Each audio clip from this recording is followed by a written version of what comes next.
Continue with the rescue brief. Wait, something's wrong. Vic? Vic! Brace for impact! And when they said brace for impact, they were not kidding. What's up, everyone? My name is Kevin from Save the Game Media, and today we're talking about Creatures of Ava, a brand new game from Inverge Studios, Chibig, and 11-Bit Studios, launching this week onto Xbox, PC, and Game Pass. The publisher gave me the opportunity to play the game ahead of launch, so I'm here to let you know whether it's worth your time. If you're into day one reviews like this, why not hit that subscribe button for more content? Creatures of Ava is maybe best described as a creature catcher game like Pokemon, but unlike Pokemon, you aren't catching these creatures to fight them. You're trying to save them. You play as Vic, and along with your friend Tabitha, you're part of a group of human survivors who live in space that are sent to the planet Ava to save as much of the life on the planet from an ever-growing infection. Upon arrival, Vic discovers she's not alone, as there are other humanoid-like people on Ava called the Nam who are weary of humans due to past interactions with them. Vic quickly befriends one of the Nam, an archaeologist, and uncovers a magical flute that not only can cure infected parts of the planet, but can cure the infected creatures and tame them through song. That's just the premise for this whole game. Explore the open world and each of the 4 unique biomes of Ava, curing the infection of the planet, saving creatures, and uncovering the mystery behind the infection. Now, I'm not going to go into any spoilers, but know that not everything is as it seems on Ava. And while there's sometimes a bit too much exposition for me, I think the story of Creatures of Ava hits, and it hits hard. Vic is a fantastic character that goes on her own emotional journey, coming to grips with her own past trauma that often draws a parallel to those of Ava. The gameplay of Creatures of Ava is very exploration based. Each area will have an open area for you to explore and discover. With these areas, you'll find a multitude of creatures to cure, tame, and rescue through the use of rescue bots scattered throughout the world.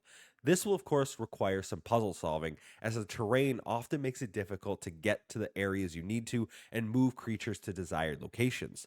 That's where the awesome mechanic of taking control of the creatures comes in. After you tame a creature, you'll be able to establish a connection with them and take control of them to solve the puzzles. Each creatures have their own unique ability, whether it's knocking down walls, moving objects, going through tunnels, jumping over gaps, or so much more. You'll often have to use multiple creatures in tandem to solve the puzzles. This is one of my favorite mechanics of Creatures of Ava. Now, one of my least favorite mechanics of Creatures of Ava is actually the playing of the flute. I've mentioned taming creatures a few times now, and this is done in 2 ways. You can either cure infected creatures, which will automatically tame them, but if a creature isn't infected, they will still attack you if you startle them, or they'll run away unless you play the flute. This is done by playing a certain melody on your flute, and that involves watching notes above the creature's head and playing it back to them. I found this mechanic finicky, and I felt the timing should have been a little looser. Sometimes the creature's melody was too complicated. This led to some very frustrating moments. When you aren't exploring or focusing on the main story, you can tackle side quests, which often feel like fetch quests with needing to gather certain resources or take a picture. Add in the fact that some side quests are time gated, meaning that you need to finish the entirety of one area before progressing to the next. That really rubs me the wrong way in a game that says it's open world. As you complete quests, however, and investigate objects in the open world, such as meditation spots or wind chimes, you'll gather skill points. Skill points can be used to enhance Vic's flute abilities that she gains in each area. The flute can not only cure the infection, but levitate objects, slow down time, and so much more. All of which will come into play with puzzle solving and combat. But I actually really liked the skill tree. I thought it felt impactful, especially in late game areas where I was utilizing multiple abilities at once against some of the more dangerous creatures. Ultimately, Creatures of Ava is a story about growth, acceptance, empathy, and self discovery.